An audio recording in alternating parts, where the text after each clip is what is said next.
आइए अब हम बात करते हैं लोरीज एसे की, which is another method to determine the concentration of protein in any given sample. Lorry's method is an extension of Biuret method.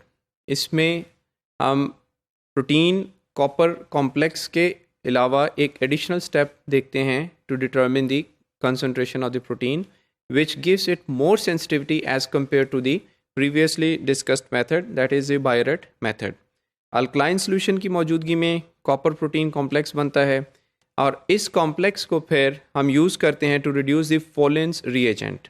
अब फोलेंस रिएजेंट की reduction is going to give a blue colour to the sample.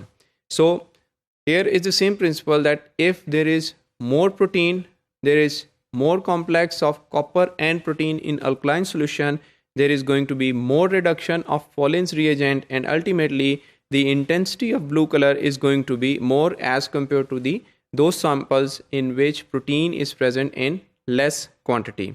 This method is highly sensitive because of this additional step in which Follins reagent is reduced, and that is the reason we can choose or we can prefer this method over Biuret method when we have to determine the concentration of protein having less amounts, that is 20 microgram up to 200 micrograms. यहाँ पे एक problem है और वो problem ये होता है कि जब हम इस मेथड को यूज़ कर रहे होते हैं तो Follins reagent की स्टेबिलिटी का इशू आता है. Follins reagent is stable at acidic pH, जबकि दूसरी साइड पे जो हम प्रोटीन सैंपल लेके चल रहे हैं that is in alkaline medium, that means it is in basic condition. So when we add Follins reagent in the protein sample which is having alkaline pH, there is likely a possibility that the Follins reagent is going to be destroyed or is going to be broken down and is not going to perform its particular function.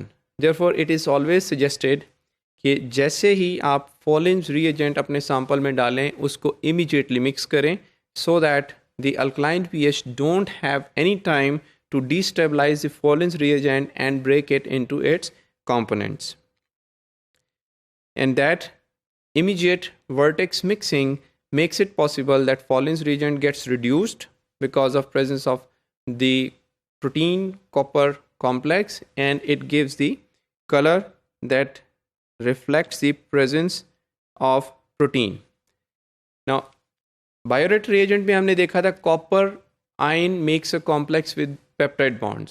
यहाँ पे जो हमारे पास point of concern है principle के लिहाज से the tyrosine residues.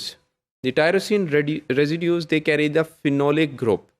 और ये जो phenolic group है that is capable of reducing the Follins reagent. अब Follins reagent को थोड़ा सा और डिटेल में देखें. It has two components, that is molybdenum, और इसको जब हम reduce करते हैं then we are going to get phosphomolybdotungstic acid.